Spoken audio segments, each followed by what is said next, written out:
It's another debate about the SJWs.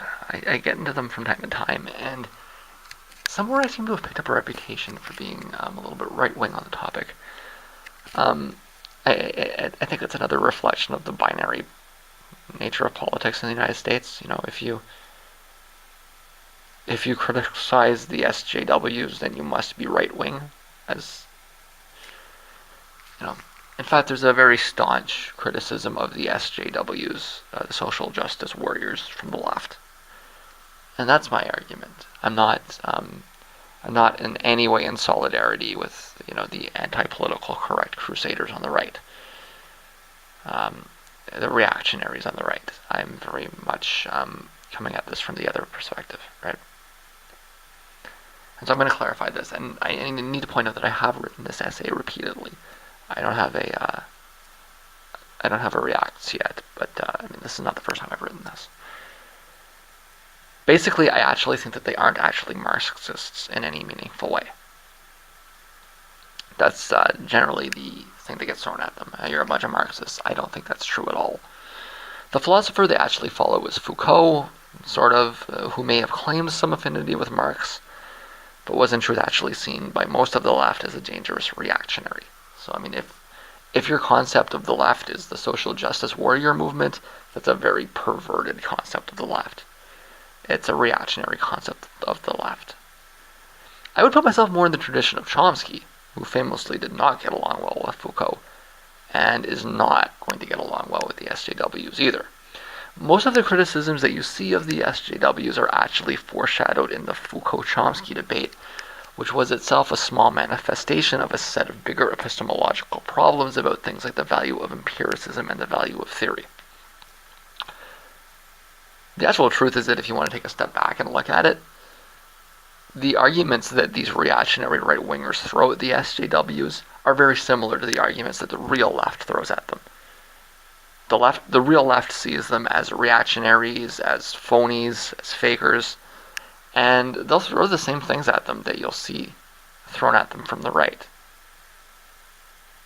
But that doesn't mean we're in agreement, right?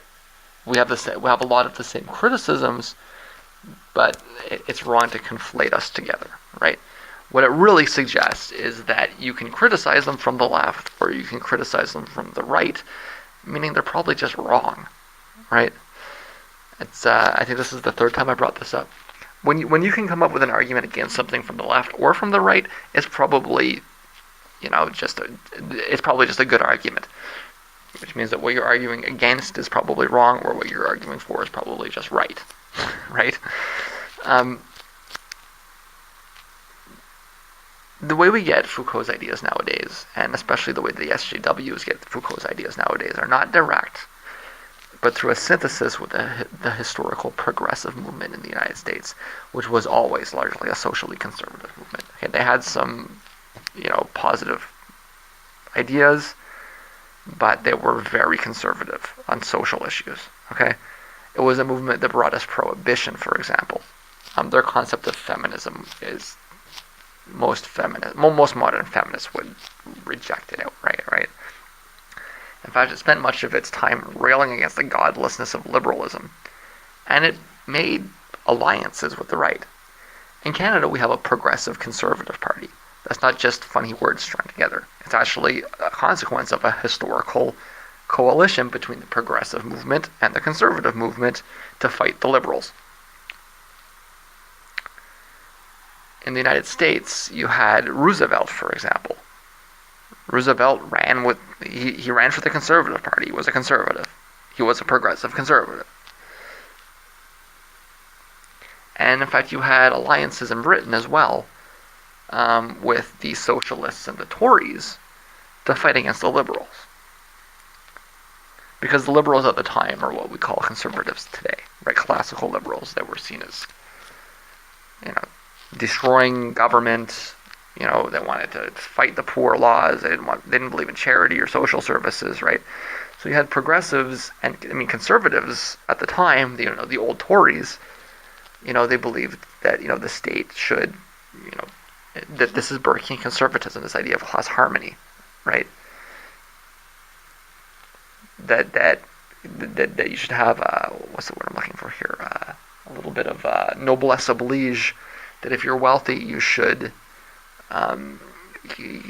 see that as a social obligation and to help the poor. Whereas the liberals were just like, fuck this, we're gonna have markets, we're gonna have competition, and screw everybody else, right?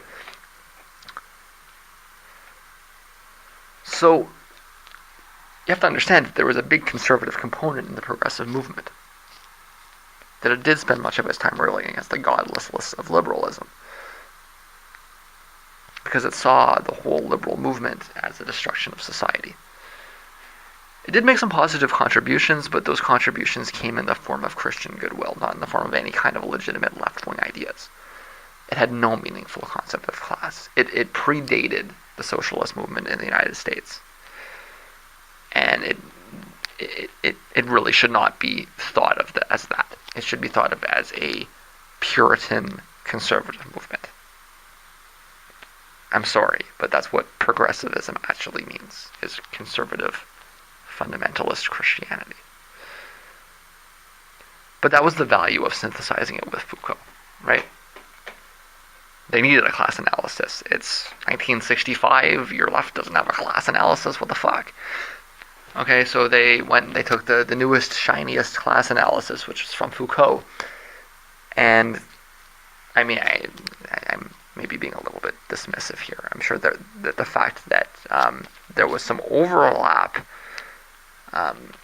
had something to do with it, right? Unfortunately, however, and this is the problem, when you take Foucault's theory of power and you combine it with Christian progressivism, what you get is basically Burkean conservatism. That is Toryism, okay?